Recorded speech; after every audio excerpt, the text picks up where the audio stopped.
Will senators follow the Supreme Court if it does reverse its ruling on the Duterte impeachment complaint?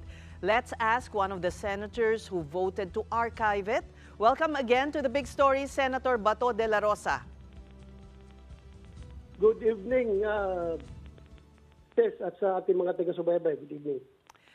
Senator Soto, I hope you heard what he said, but let me just recall it for you na kung sakasakali po na ma-reverse, improbable but still possible, the Supreme Court decision, will you vote to hear the impeachment complaint? Well, as a process, no? It took an plenary action to archive the case. So it will also take a plenary action to disarchive or to retrieve the case from the archives. Mm-hmm. So kapag plenary action, ibig sabihin majority vote. So kung mapag-usapan at majority votes for the retrieval at pagbubuhay ng kaso na yan, din walang problema. Gagawin po namin yan.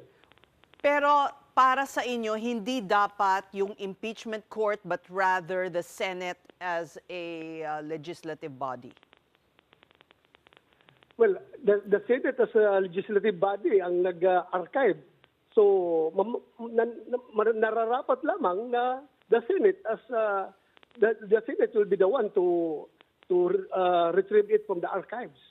But how will you vote, Senator Bato? No? Kasi sabi nga, ang punto kasi dito ni Minority Leader Tito Sen, ang sabi niya, since sinabi ninyo, sundan ng Supreme Court.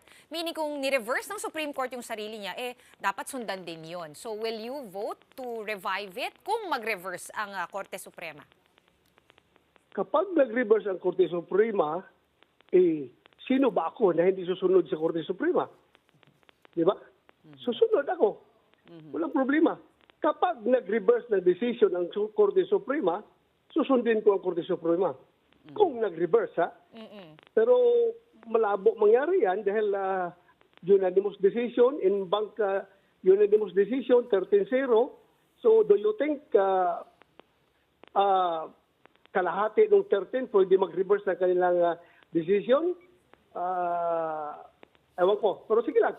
Let's give them the benefit of the doubt. Okay. So that means you are amenable to a Senate impeachment court convening to listen to the charges against the against the Vice President.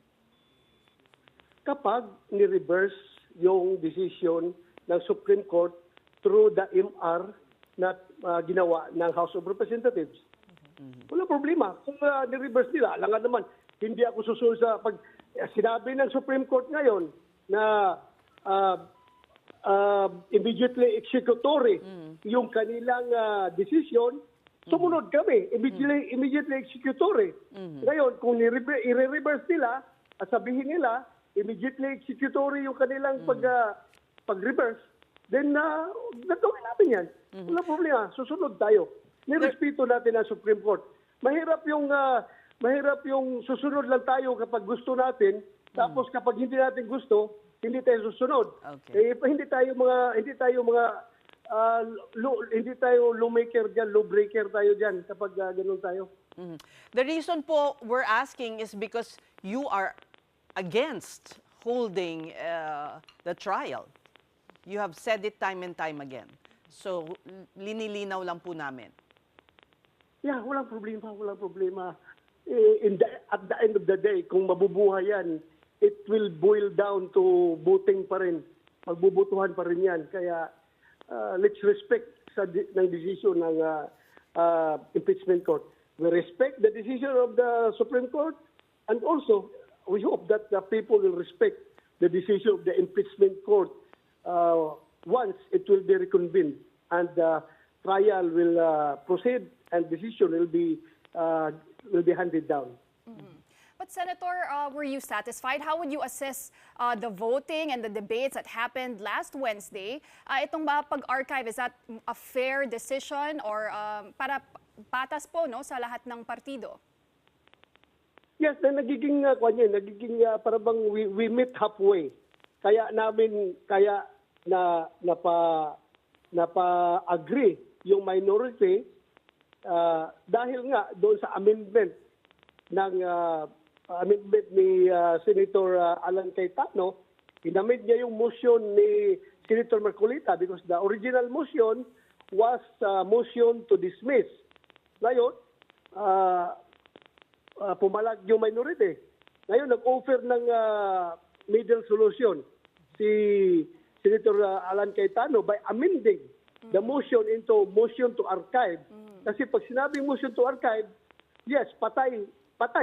Good as synonymous to dismissal yan. Pero still, pwedeng bubuhayin. Sa ngayon, patay siya, pero pwede mabuhay. Pwede i-retrieve from the archives. So, pumayag ang minority. So, yun, nagkaroon ng butuhan. So in your assessment, everybody happy doon sa nagyari at kinalabasan ng botohan at debatehan? Happy, maraming happy, pero meron ding hindi ganong happy dahil meron talagang gusto na outright dismissal dahil nga gusto nilang makapokus agad sa ibang trabaho ang Senado. Wala nang iisipin pa na impeachment. Pero sige lang, you cannot own the world. You have shared the world to other people.